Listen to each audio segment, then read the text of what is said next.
This episode is proudly sponsored by Unity Media Network Cork, powering videos, podcasts, live streams, community events and more. Check them out on unitymedianetwork.com.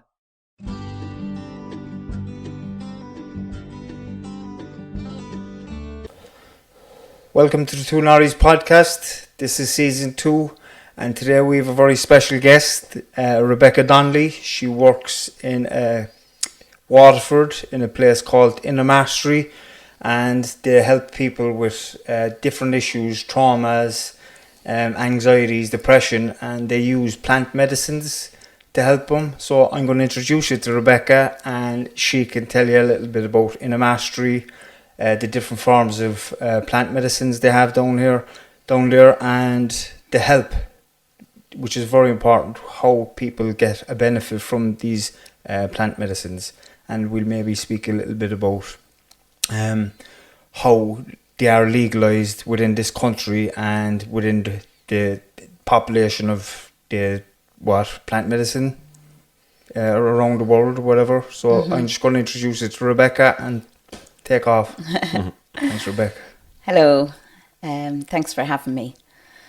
So I'm part of an organisation called the Beyond Inner Global Movement, and it's kind of quite a few organisations that are all working together in different forms of supporting people, I suppose, to live their best life, really, in a nutshell. And those people can come from all walks of life, all areas of trauma, basically. You know, be those major traumas or minor traumas. They're actually, the traumas are creating an effect in us that can cause blockages to our potential, you know, blockages to even knowing that there is any better potential for me to live. You know, a lot of people live in a certain level of happiness, let's say, and are content with that. And that's generally because they don't believe they're worthy of anything better. You know, so these incidents or traumas or the experiences that we have during early childhood cause an effect within us, which we then live our life from those effects. So a lot of the work that we're doing in Beyond Inner and in Inner Mastery, I'll explain the difference in a moment, but the major work that we're doing really is to identify where we're living our lives from and being aware of the fact that the effect of experiences, environments, traumas don't have to be leading our life. That we can be aware of these, transcend the need for those, understand them, comprehend that this was not me, this was something from the external that came into my life, affected me, and caused this long-term effect. And I don't need to live from that space anymore, because underneath it, I'm a pure innocent being that deserves joy, happiness, love, bliss, peace, you know. So Inner Mastery is a branch of the Beyond Inner Global Movement. Beyond Inner has organisations in sort of 30 countries throughout the world, one of which is Ireland. And Ireland is a very important part of that. So Inner Mastery is the branch of Beyond Inner that holds retreats. So that's where we are in Waterford. So do you know these retreats, Rebekah, sorry to interrupt you, can anybody go there? Do you know? Absolutely. Anybody who, you know, we get a lot of people that are searching for spiritual enlightenment, searching for themselves, searching for answers as to, you know, why they have, you know, I have many people call me that say, do you know what? I've worked my whole life. I have everything. I have a great job. I have a house, a car, 2.2 kids, a dog, a cat. Everything is there. I have loving family. I'm just not happy. What else is there? What could it be? So we have people from that circumstance, let's say, that say, there's some underlying unhappiness, sadness within me that's bringing me back into depression or giving me anxiety about the future, and I cannot understand it. And they can come for seeking answers to that. And then maybe this is the other end of the spectrum, or just another area of people that are interested in retreats. So let's say the other end of the spectrum is people that are suffering with addiction. And of course, many times along with addiction comes crime, self-hatred, self-sabotage, and the whole idea of, I know that you talked about in your own thing, it's an escape. The drugs are an escape, and you're escaping from yourself, actually, as well as just life in general. But it's an escape from circumstances, an escape from feelings, escape from taking responsibility for your life. And one of the medicines that we use, that we've had a lot of success with, all types of addictions, substance addiction, and also behavioral addictions. The addiction to people please, the addiction to try to get some sort of acknowledgement and recognition from others. Those are all addictions that lead our behaviors in our life, But anyway, the medicine that we use most successfully with addictions such as heroin, opiates mainly, heroin and then cocaine, the best medicine is iboga. Where does iboga come from? It comes from the root of a tree in Africa, this certain tree that grows in Africa, and they just take the root, and it's literally the bark, the root of the tree ground down. It's like a sawdust, and we make a tea from that.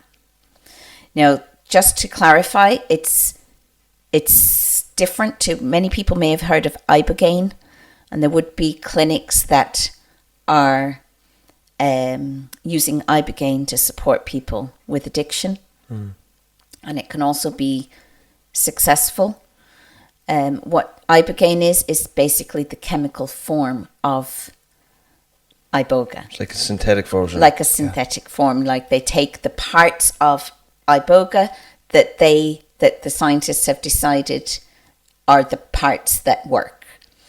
And we don't use synthetic ibogaine. We prefer to use the natural plant root, because for one reason, because it's natural, but for another reason, because maybe there's other parts of it that are benefiting the people that we don't know about scientifically. Do you know? Who knows? Let's just take the natural thing. It's like, goes back to that thing where, if you have a piece of fruit, and we're so quick to juice the fruit, to get the juice out of the fruit, but we miss all the goodness amongst the fibre, the substance. Like that's also important as well. It's not just the juice, even though the juice is nice. I think that's kind of what you're getting at. Great analogy, Maybe theoretically all we need is this small bit of chemical compound, but maybe the stuff that we can't explain, that's integral to the whole process as well. Yeah. But the other side of it is that our method of support is about giving the power back to the individual that needs to do the work themselves. It's not about, come here, I'm going to heal you with the use of this plant medicine. You just give yourself over to me and I'll do everything and help you and get you clean. that's not the method or the ideology that we use. Do you know, if I'm an opiate addict, and I was once upon a time, and I want to come to you for help, or if I'm depressed, even though I have everything I ever wanted, and I go to you, is it the same treatment? Exactly the and same. Like, let's say I'm the addict, right? And I'm very sick, and I've tried treatment centres and methadone and all these therapies didn't work for me, and I come down to you. What am I faced with when I arrive? What's the process? How does it help me? If you could explain that, please. Okay. The first thing to explain is that for the use of iboga, there is a relationship that needs to be built up before arriving. So, like, each person that wants to come to a retreat has a personal advisor. And that person is going to build some sort of relationship as much as possible before the decision is made to come. For safety reasons, and for also, you know, I personally don't want to bring somebody to build up their hopes to come and take this medicine, spend their money on the retreat and not get the full benefit. And if they're not ready to give up their lifestyle that they're living and the addiction, and they're doing it for somebody else, it's never going to work, no matter what we give them or what we do to support them. And I think you know that from all, you know, therapies that are supporting people with addiction. Unless that person makes that decision, it's not going to happen. So it's very important we get to that, past that, you know, through that conversation, let's say. Yeah. It's also, for safety reasons, important that we discuss the fact that what's actually happening on a neuroplastic level during the iboga experience is that the receptors in the brain are being cleaned. So just for anybody that doesn't quite understand how opiates work, there are receptors in the brain that receives the opiates, the heroin and the cocaine, for example. And when the first time a person takes heroin, that the receptors sort of have a film left on them of the opiate. And this film that's left on these receptors is what is causing the body to ask for more. Okay? But it's also blocking the receptors with this film, so it means that you need more than you used last time in order to get the same result. Okay, the same effect. So what is happening when somebody takes iboga, these receptors are washed clean, brand new. So there is no physical need for the body to receive more opiates. It's not asking for it anymore. You know, and that's why the withdrawals, like normal cold turkey withdrawals, might be 3 to 6 months of pain, agony, all the rest of it. Through the use of iboga, we find that the really bad withdrawals lasts about 24 hours. That aching muscle pain that they There's a huge difference go through. 24 hours to 6 months. So they're basically left over after that. They're left with the behaviours, really, and exactly the actual routine of their normal addiction life. So rehabilitation can occur after. Yeah. But the actual, you know, healing from the addiction or preventing you from physically needing that drug again can happen in 24, 48 hours, you know, and then it's up to you. And this is why it's so important that they make the decision before they come that, yes, this is it. I'm finished with my life the way it is now and I'm ready for change. Because this is the important part that I was saying about safety. Those receptors are now clean. Say that person was taking 50 ml of methadone a day. If they, after using iboga, go back and drink 50 ml of methadone, they're going to overdose. Pretty much surely. because the same amount is now there's no film there to block it on those receptors. So the same amount of heroin, methadone, cocaine is going to overdose them. Can I elaborate on that? You Just can. because this has actually been shown in some prisons in Ireland and treatment centres, and I think is a very important point. When you're away from drugs like opiates for a period of time, like what you're saying, your receptors can cleanse themselves. So when you get out, there's nothing blocking the receptors. So what you took before you went into treatment or prison will kill you stone dead when you get out. So we explain this to people very clearly. It's a really important point. Yeah. And it's why the pre-retreat process is so important, to make sure that the person that we're going to share this medicine with is ready for change. It's vital, really. It's vital. It's like when somebody hits their rock bottom, really. They know like that there's no way back, only just up. You have to take yourself up. And that's what I'm getting from it. It's like somebody knows that they're ready to stop, but they're not willing to hit that last piece, and they go for this because they know they're just ready. It sounds like a fantastic way of people getting free from all these different substances and stuff. Why do you think it's not something that is used clinically, like by governments or say? Because they would want us to use ibogaine. Okay. Because there's a pharmaceutical company that's getting paid for making it. Yeah, it's about the money. But iboga, it's a natural remedy that, you know, in my view, is better than the synthetic ibogaine. Although I will say I don't have any experience of ibogaine. I only have experience of iboga. But I've seen it work.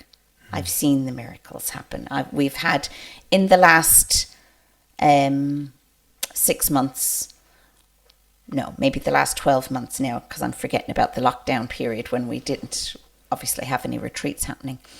But in the last 12 months, we have successfully supported 6 long-term heroin addicts. I mean, for more than 20 years, they had been using heroin and methadone and everything else. You know what it's like. If you can't get heroin, you're going to take pills, ketamine, MDMA. A lot of people are taking Lyrica as a street drug. Yeah. And Pregnabolin or something it's called. Yes. Yeah. And that is a terrible. The withdrawals from that are really, really bad. I have supported a few people with it successfully, but it's worse than the heroin addiction. And that's marketed as a non-addictive alternative to benzodiazepines, to Lyrica, which is totally not true. Like, you know, people do get messed up on that as well. Yeah. I'm finding it people really in a terrible situation with pills, as well as these, you know, sort of class A drugs that we're used to working with. But what I'm finding is that, you know, most people in that state of thinking where they don't love themselves, they don't find themselves worthy, they don't really care if this is going to OD them.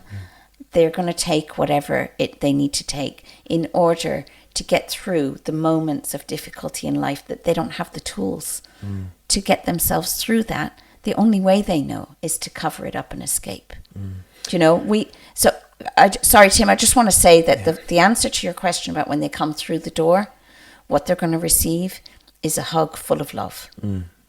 Because that's actually what they're missing. It comes across really strong that it's not just go down and take the iboga. There's a whole process towards it. There's relationships formed, and it's really about the well-being of that person. And if that person isn't the right fit, they don't come on the retreat. And if they are, they do come on the retreat. And then the rehab starts afterwards. It's not a quick fix. No. There's still a whole rehabilitation process that has to occur for somebody to maintain long-term recovery. That's right. Yeah, definitely. And from my own experience, being below with yourselves, the integration session after using a plant medicine is probably as strong as the plant medicine itself when you use it. because things start to make sense to you, because the people that work below in the mastery in Waterford, they sit down and they go over the process, they go over the night with you, and they're there for you, you know, and they talk about stuff then that has gone on with you. And for me, my own experience, I felt so comfortable just talking about what was going on for me, because I knew these people would understand, because they had done it themselves. You know, I knew exactly, and that's when things made sense from the night before, because the night before was just like, I didn't do iboga. I used ayahuasca. Yeah. And we'll get to that a bit. But what I wanted to say is, before I interrupted you, was about iboga. A lot of people don't understand the difference between a plant medicine and, say, for instance, a psychedelic drug or something like that. So I just thought it was important to just maybe ask you to explain it to people, that these are completely different from your class A psychedelic drugs. These are not, we would never call them drugs. We wouldn't consider, and the way that we would describe the way that we use these medicines is the conscious use of ayahuasca, the conscious use of iboga, the conscious use of kambo, yopo. These are all the other plant medicines that we use in the retreat centre in Waterford. And it's about putting consciousness on the fact that we're using this as a healing accompaniment to the integration. And you're right, Tim, the most important, it's actually, in my view, much more important than the ayahuasca session, is the integration session. The ayahuasca session can often leave you a little bit open and confused. What the hell is going on here? What was that all about? And we have a team of facilitators that have gone through intensive training in a conscious school, we call it. That's another branch of Beyond Inner, is a conscious school. And there we learn how to support other people to make sense of what's going on, and to, let's say, touch on maybe a deep wound within that they were unaware of before, which is very often the cause. As I was saying at the beginning, it's about finding that cause that you have become the effect of, and basically living beyond that, living without it. Do you know, moving forward, you accept this is what happened, you know, like you've done, Tim, things that happened to you in your early childhood. It's not about saying whether something's right or wrong, whether it's justified. You know, as long as you're making a judgment on those experiences or traumas that you had, you're never going to get anywhere. You're always going to say, that was not okay. Do you know, that wasn't right. It wasn't justified, because then that's coming at it with making a judgment. Was this right or wrong? Well, no, of course it wasn't right, you know. But there has to be a time to move on then too, doesn't there?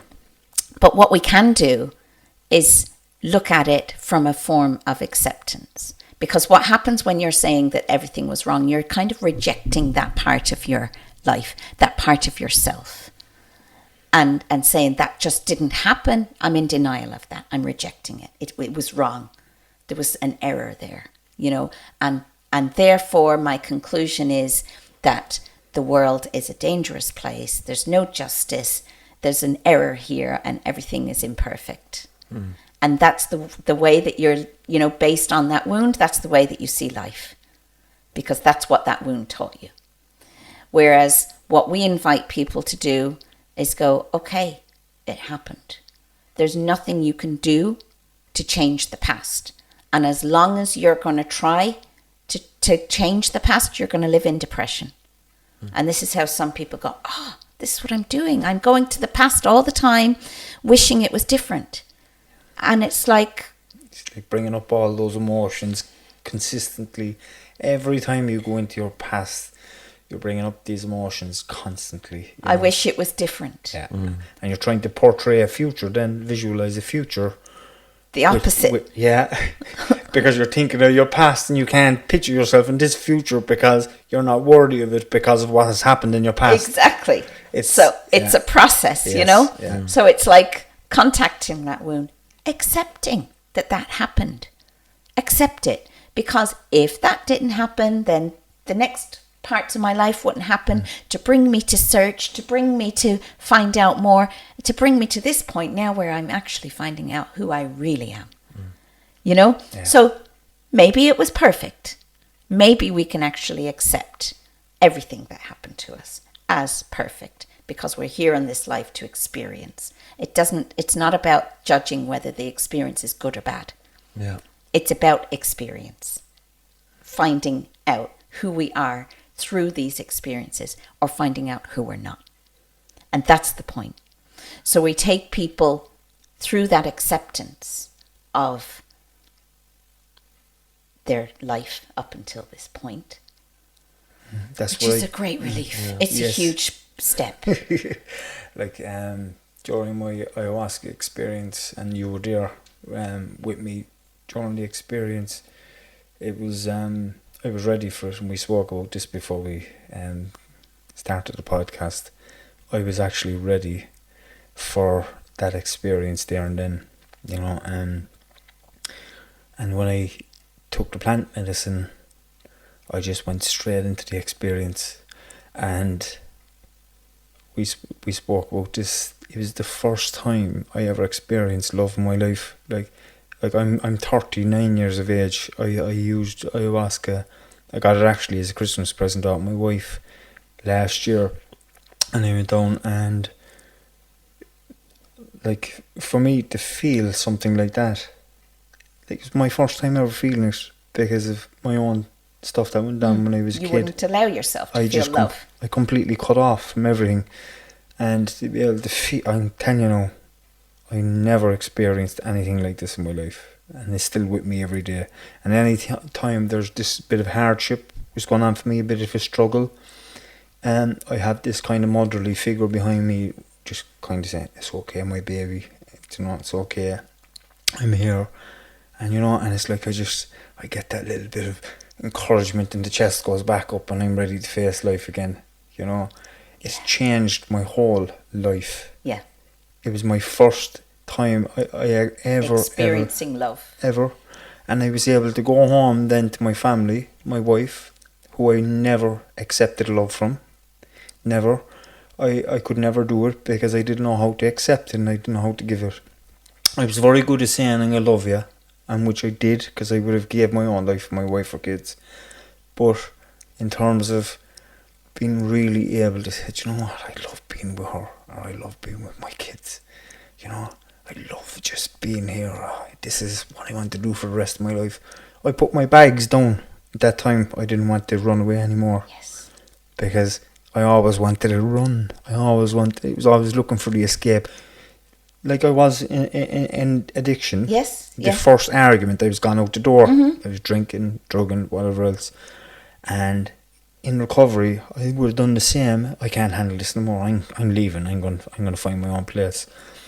But after all this, it was like, this is where I'm supposed to be. Yeah. I was told my wife was my soulmate. That was another massive thing for me. You know, she's the person I'm supposed to be with, and now it makes a lot of sense to me because she was with me through the whole lot of my madness, and she stuck by me through everything: prison, courts, guards, fights over drug-filled binges, all these different things. And like a lot of people would say, why didn't you take off there and then? Like nobody would put up with that. She says, I could see something different in it. You know, I could see the difference. And now she's I'm hoping she's quite happy that she's made the right decision. I know she is, because she's very happy when we have a great life. Yeah. You know, we have a great life. We have 2 lovely kids. But this is a very, very important point for me to make here.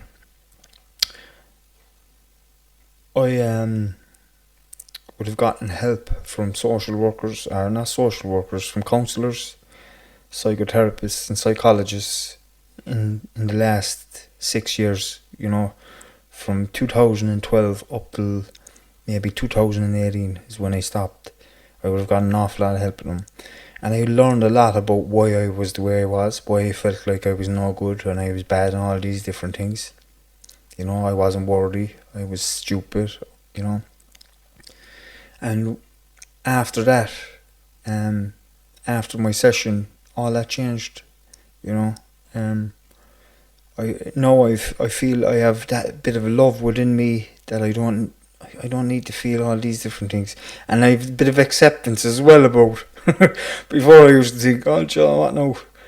The drugs are after doing the damage to my mind, you know. But no, I said, you know what? Maybe you're not supposed to be very smart, you know. Maybe you're not supposed to read that book, but they've been a massive influence in my life, particularly the ayahuasca, and I only done it once, you know, everybody I talk to, I only speak to people that I think would understand a little bit, because sometimes, like, when you start talking about plant medicines to people, they really don't understand it, and I had to be very, very careful as well with me being in recovery from drugs and stuff, and I had to explain it to my wife.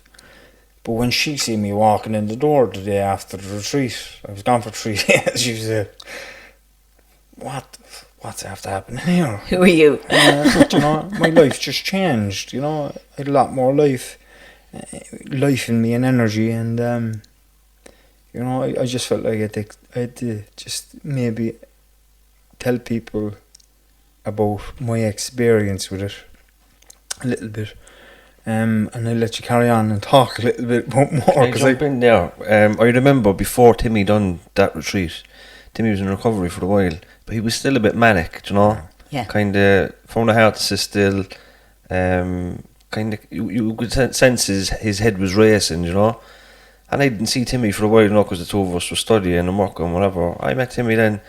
He was so the way he is now, so calm, mellow. I was like, what's the difference? And this was the only kind of difference. Now the meditation is a big part in it as well.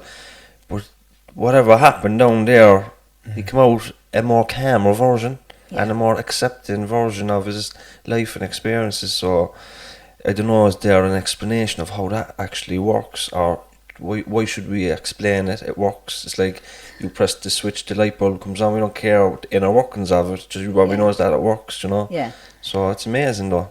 And you know, it works if you're open and want to. It's the same even as the people that are coming with addiction that need to be ready to change their lives. Somebody that's living in depression, maybe feeling the victim. It's very difficult to give up that identity of the victim when you have the possibility, but you have identified with that victim for 20 years. So if I'm not the victim, then who am I? This would be the question people are asking. And sometimes they search to find the answer, and sometimes they just go back to being the victim. And I've seen that as well, you know. And it's not that the medicine does anything for you. It's not that we do anything for you. It's that you go there in order to see what, you know, looking for change usually. People are looking for change, or they're looking for something to be fuller, better, you know, more whole. Yeah. And a word like, say, for example, the retreat that I just finished yesterday, the word a lot of people used at the end of it was freedom.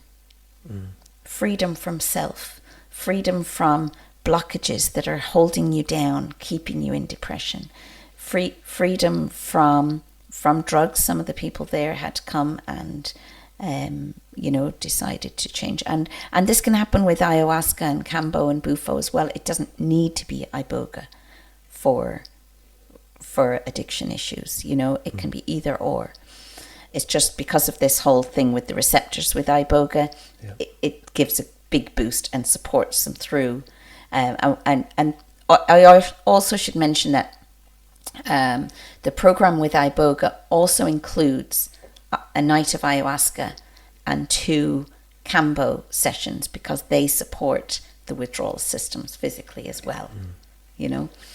I have a vision now of my sponsor. He's 85-year-old AA man, and you know, like if you're taken out of the madness of addiction, and you're delivered into this life where you have a family and you have everything you never thought you had, but you're still not content, he would say you're just spiritually stuck, or you're spiritually unwell. And I know of people like that. No matter what happens in recovery from, they're not happy or content, and there's just something missing. Something missing, yeah. And I think, you know, if you've tried stuff and you're still in that place, it doesn't have to be like that. No. There is other alternative methods that can help you get past that. Yeah. Spiritual sickness, or that, I don't know. It's hard to put words on something that's not of this earth, really, isn't it? Yeah. I understand exactly what you're saying. You can do all the work you like, you can see all the doctors and counsellors that you like, but outside of that, you might still feel like you're not worthy, James. You're not whole. You're not fulfilling your purpose in life, you know. And for me, that's where these ayahuasca came into play. It just surpassed my ego, and everything that was going on in my life, and all these influence and experience, and just gave me the clarity of information that I really, really needed to be able to say, you know what, it's actually okay. You know, it's okay. Like, you know, you're doing your best. You know, and you get information as well about other things that are going on in your life. Like we spoke about stuff that happened to me as well. I got certain information about different people in my life, and you know, without sounding like somebody that's clairvoyant, it actually worked out the way it did say it. Mm-hmm. I was told to keep an eye on certain people in my life, and how was the information delivered to you? How did you experience that? I was lying down, and we had a little in the room that we have in the centre. It's there's mattresses down and blankets, and there's buckets put down by your bed, and you're given 3 cups at individual times, and you lie down.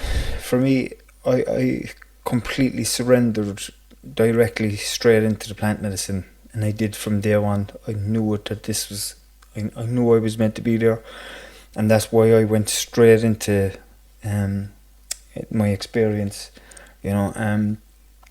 And if I'd done 3 nights, my first night was completely, whoa, I just started receiving information. I felt the first thing that happened to me, I had this motherly figure, not a visual, and it wasn't talking to me.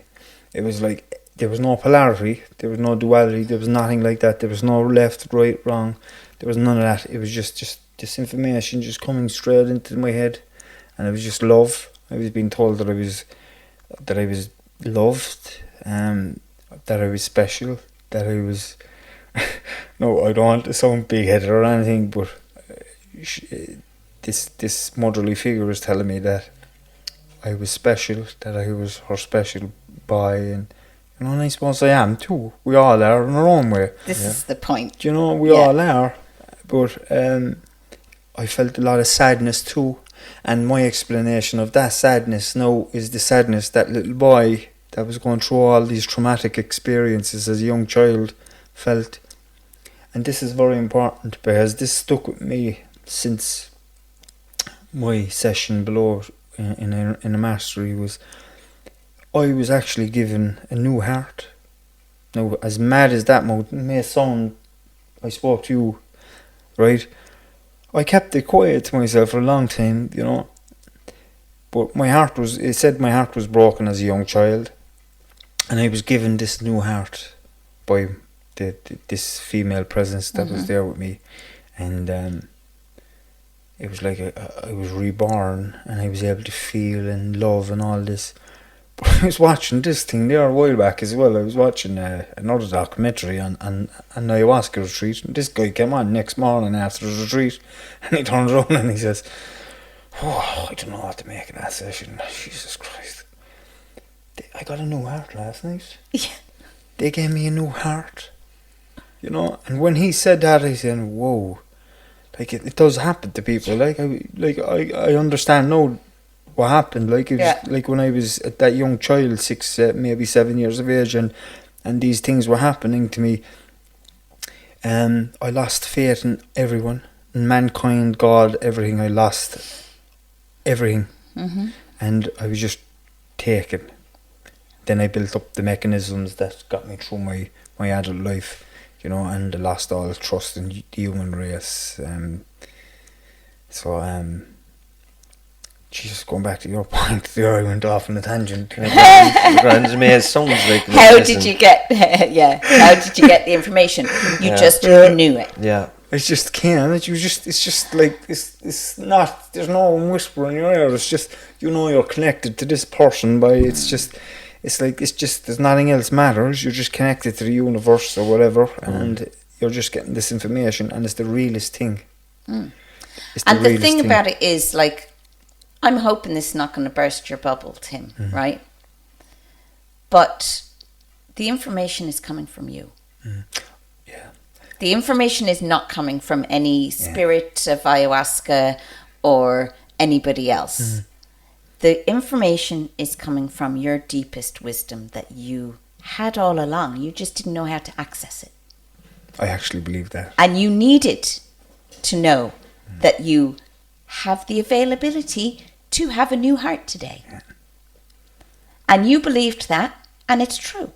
You have the ability to love now because I've just told you you can. Open your heart to love, and love will fill it. And you will be able to give and receive love. But as long as you believe that your heart is broken, it's broken. And it cannot be open for love to give or receive. So this is the point. And this motherly figure is you. It's me. Yeah, and I believe that. Because it actually, as time went on, I started to really say, you know what, it's actually me. It's actually my own inner kind of being, you know, that's behind all of the suppressed stuff. And you maybe felt that as a motherly female, as you keep saying, motherly female presence, because that's what you needed. That's what you were missing. So you created that in order to trust that being, because you didn't trust yourself at that point. So if you knew that was going to be you, you wouldn't have listened. That makes a lot of sense. But you created this motherly presence that you longed for, and you trusted. She told you this information and you believed it 100%. And that worked. Until later you come to go, actually, that was me. And it's all perfect because it worked. That's the point. That you were able to trust somebody until you were able to trust yourself. You know the way you just said about the love, about you should love yourself and all these things, right? When somebody would say something to me in the past, Timmy, you're a great, wonderful person. You're lovely. You should love yourself. You know, but when you experience something so out of this world like ayahuasca and that experience, you cannot phantom anything, phantom it not being real. No. It's the realest thing that has happened in my life so far. You know, because I was so aware and conscious. I could hear the music that was going on in the background. I never heard music like that in my life. And then something whispered into my ear and I said, if there's a love song on, and then it just told me that love songs, nice, really meaningful love songs, are whispered into the writer's ears by, you know, by whoever. A higher spirit or yes. something. Yeah. So everybody else can connect to those words and understand them and feel the real deep love, you know. I believe that too, especially because I've done a lot of researching through music, looking for music to use at our retreats. And there are millions of songs out there that are trying to give us messages all the time about love for ourselves and about just, so many things that, I've had a lot. There was somebody at a retreat a couple of months ago, and he was telling us how amazed he was by the music that we were playing there, because the words are usually quite significant to just touch a part of yourself. And so, sorry. All right. So, then he went out and sat in his car or something and listened to like this CD that was his favourite CD he's listened to for 10 years. And he said he just heard the words for the first time. He said, I was listening to that. It was telling me everything you've just told me in the retreat. That CD was telling me for 10 years. And I was listening to the music and I never heard the words for what they really were saying. Do you know? Yeah. And I mean, that's a lot of what happens at these retreats, is that just certain parts of us that are closed, we allow them to open by allowing ourselves to come in contact with trust, love. With trust, you can then be open to love. Leaving yourself vulnerable. Like yes. we can be so closed off, especially when you're in survival mode. If you're from a harsh background, you're in survival mode, so you don't leave yourself vulnerable. But it can seriously hamper your development later in life. So that's it. I think in a retreat like that, where you can just leave yourself vulnerable, when you're open and vulnerable, then change can happen. You're more open to receiving information and new ways of being. But I just want to ask you one thing that's important. Is there anybody who it's not for, or is there any medical conditions that would rule somebody out, or is it safe for everybody, let's say? There's not necessarily medical conditions that make it unsafe, but there is medication that can interfere with the medicines. So we would always ask everybody what medication they're on before coming. And we have a few doctors that work in the organisation, and one in particular we have direct contact with him. Anybody that's on medication, we run it by him. And usually with ayahuasca, it's pretty much safe for everybody, but with certain medications, mainly antidepressant type medications are the dangerous ones, funnily enough. And we might give a half dose to the people that are on certain antidepressants.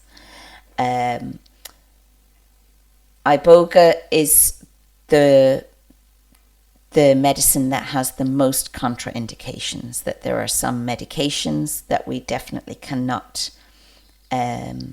give to iboga to a person, mainly antidepressants, if they're on antidepressants.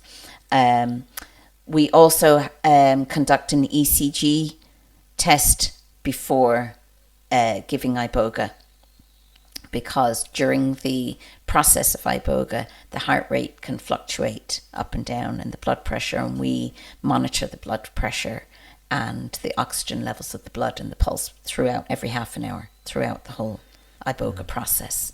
So there is a medical side to it, and we have that medical information and support. There's also part of the process, just talking about iboga as well, is that if somebody is currently experiencing suicidal thoughts, then it wouldn't be safe to give them iboga, because the 48 hours after the process of iboga, you can feel very confused. While the brain, it's the neuroplasty in the brain that's making new connections, and during that 48 hours, you're very vulnerable. And if you were suicidal going into it, then it could be magnified at that point. So we are very, careful to talk to people about those thoughts. Do you know what? There's two trauma specialists, Bessel van der Kolk and Gabor Mate, and they write and talk about chronic illnesses and diseases and autoimmune kind of conditions that would stem from childhood trauma or some sort of trauma, like sexual abuse or violence or what have you. Do you think that iboga or ayahuasca or any of the plant medicines would be helpful for somebody with a chronic illness related to trauma? Absolutely. I'm actually a great example of that. I had fibromyalgia. Now, I don't know if you've heard of it, but it's something that many, many people are suffering from. I had, I remember most people develop fibromyalgia in adulthood. I was diagnosed with it when I was 16, but I'd actually been suffering since I was about for 10 years, since I was about 6. What's the symptoms? The symptoms are chronic pain in your muscles. Okay. That's the most debilitating part of the illness. But along with that, now that I know what it all stems from, I can understand that these are all symptoms that come along with anxiety, irritable bowel syndrome, fatigue.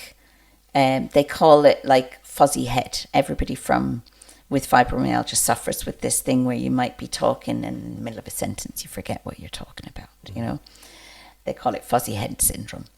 But it's actually just, I don't know if that's because of the chronic pain that you're in, whatever.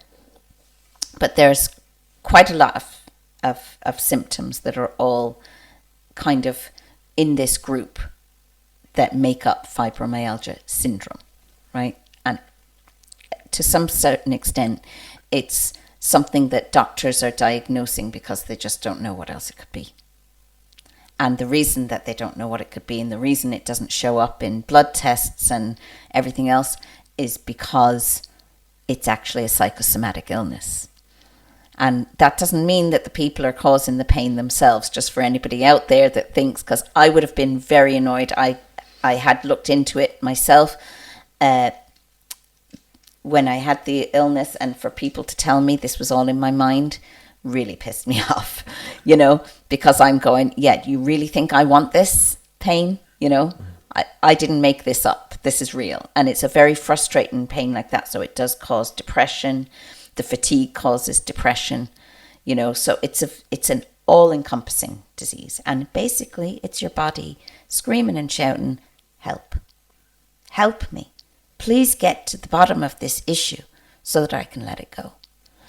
And when I went into this organization, obviously, went to a retreat to start with, didn't think that I had any issues, to be honest. I went there thinking I'm looking for spiritual enlightenment or something. I was searching for something more, to satisfy me, but I wasn't depressed or any more than just I dealt with the fibromyalgia quite well. I'd had it from a young age. I wasn't on any medication, which is because I'm just anti-medication. When my first doctor, I was in America when I was first diagnosed with it when I was 16, and he said to me, there's no medicine that can help you. There's no medication to give you. You just have to get on with it. So I just went, okay, 16-year-old. Okay. There is no medication. So later on, 10, 20 years later, when I was in Ireland and I was offered medication, I was just like, no, I've always been a bit anti-medication, So luckily, I didn't go down that road because I had other friends. I was in a support group for fibromyalgia and all that. Had other friends that were on 20, 30 pills a day and just never got out of bed. That was to do with fatigue and depression and pain and the whole lot and just giving in to the disease. Anyway, so I came to my first retreat. It didn't happen in my first retreat, to be honest. It was the second one. I went down into looking inside, down into my childhood, and discovered the sexual abuse that had occurred that I had not remembered in my conscious mind, because I wasn't able to deal with it. I was too young, didn't understand it, so blocked it. But that blockage was in every cell of my body. That memory was not in my conscious mind for me to be able to remember, but it was in my body. And it was manifesting as this pain. And it was this pain then was causing, more pain, self-hatred, shame, guilt. That's where I was living from without knowing it.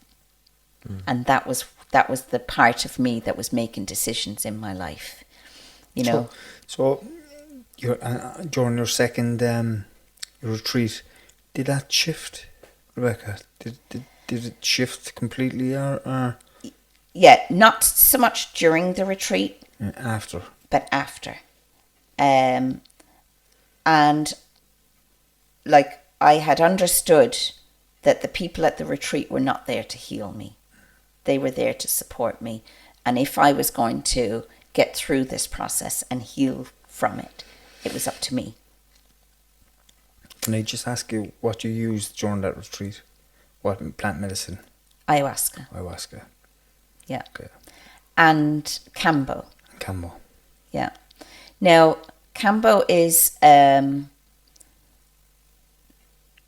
secretion from a frog from the Amazon. And it's actually poison. It's a poison that they have on their back to protect themselves from predators. And it's an amazing medicine. Like, it has so many physically healing components. Like, it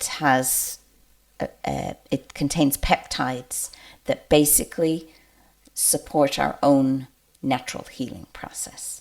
But they kickstart it. They kickstart the immune system. So when at my first retreat, I used, I took Kambo. And that was actually the first time that I ever felt no pain. A moment of no pain. That's amazing. It's what gave me the idea that actually there could be a life without pain. It was right after the process. Like, Kambo is applied through the skin. You make little burns. I don't know if you can see actually marks there on my arm from where they make little burns in the skin, and they apply the frog poison onto those little holes, so it goes into your system, alerts the immune system.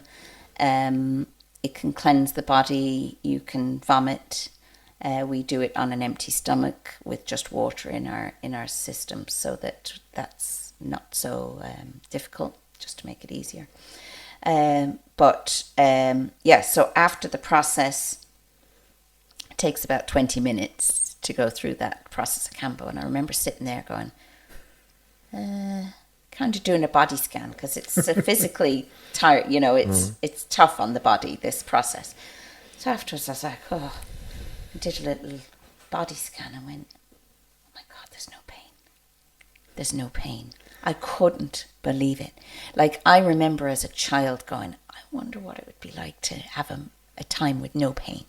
There's always something hurting me, and all this, So to go from that, it's like that gave me the idea that there was a possibility to not have any pain. And the pain was reduced over the next couple of weeks, which is why I then went back for another retreat, to go like, wow, can this fix my fibromyalgia? And while I'm not saying that Kambo cured my fibromyalgia in itself, but the combination of Kambo, ayahuasca, and me taking responsibility to heal myself. And what I mean by that was to go in, like I when I left that second retreat with this information, I was in shock. I was in an awful mess. And I was like, I can't believe this happened. And the first thing you do is deny and you blame, and how could my parents, all sorts, all the questions, and you want to know everything.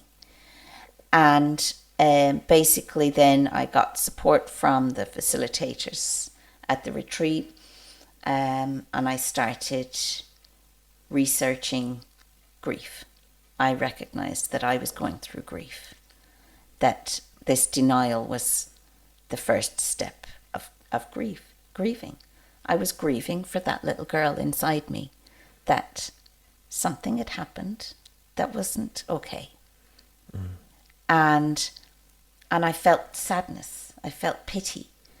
And eventually I learned, I got to the point where I could accept that this happened. And then I went into the guilt and the shame, and I focused on it. And I said, I can feel the guilt here. I'm feeling it. I recognize it. This is what it is. It's here.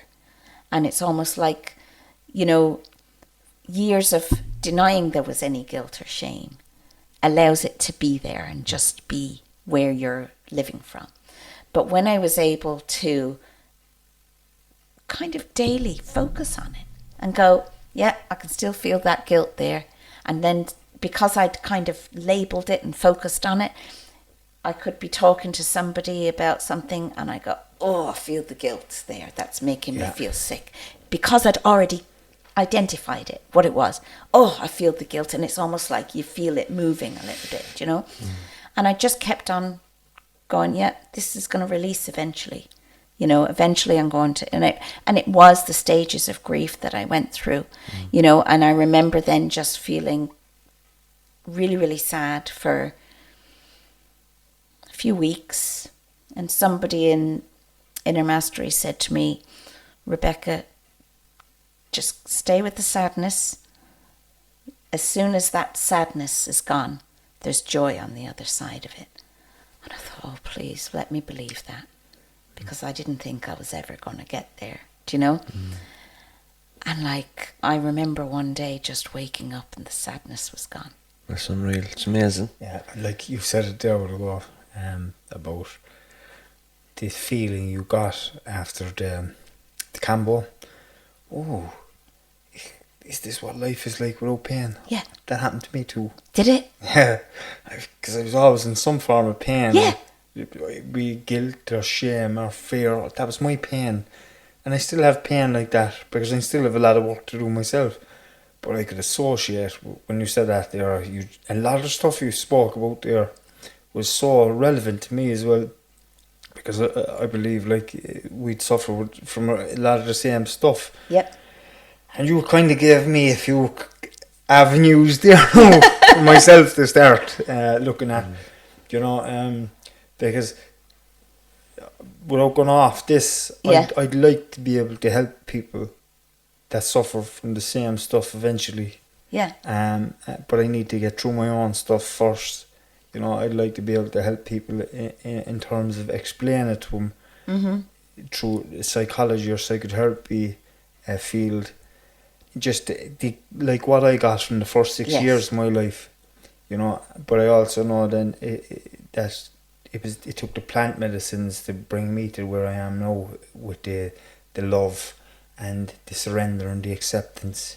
You've a fantastic story, like leading up to the plant medicines, your experiences with them and in the mastery. There was one piece that and thanks for being so open with us. Oh. It's brilliant that you've been so open, because a lot of people are going to be able to identify with you. Yeah. But you said one thing that I found very interesting.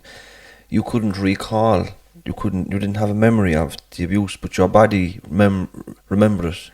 And I think there could be a lot of people around today that have chronic illness, chronic pain, chronic everything, and they just accept that this is the way life is, and they say, sure, I was never abused, right? No traumas in my childhood. No reason, but just because they can't recall it in their conscious mind doesn't mean it didn't happen. Yeah. And I think an alternative medicine like what you done and what Timmy done helps you to maybe tap into something that the conscious mind doesn't recall, but your body is telling you something. Yeah. And I know of people with chronic illnesses like that, all the medication in the world is just...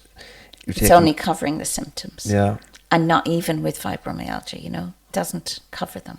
Because it's a really, really strong disease, because it's, for me, I see it as my body was shouting at me every moment of every day, do something, find something, change this. This is not right. This is, This is painful. Life does not, the body should not be in pain all the time. I knew all this, but like, didn't know what to do about it, you know? And the one thing I want to say actually about you thanking me for being open about this is that, yes, I want, you know, one of my reasons for being so open about it is because I really want other people to be able to access the healing that I've accessed. But it's also about, because I went through this whole process of acceptance and everything, and then went through and released the guilt and the shame, I can talk about it as if it happened to somebody else. Do you know? It's not me. It's like I don't identify with the victim anymore. I truly don't have any shame, guilt, or even sadness for myself about this incident. It's totally just shifted. Yeah, it's shifted into like a story that I don't identify with. And this is what we're supporting other people to do with their own stories. It doesn't have to be as traumatic as child abuse. It can be that somebody told them, you know, I had somebody come that was like held back in life their whole lives by shyness. And they eventually got to some point where they were in a certain situation and their mother had sort of said, oh, don't talk to him, he's shy. He doesn't like when people talk to him. So he got this idea that he didn't like to talk to people. And it brought him into this isolation life, this life of isolation, I should say, where he identified with this shy boy. And that was a trauma. Do you know? He took that on as his identity and it held him back. And that was the identity that he led his life from.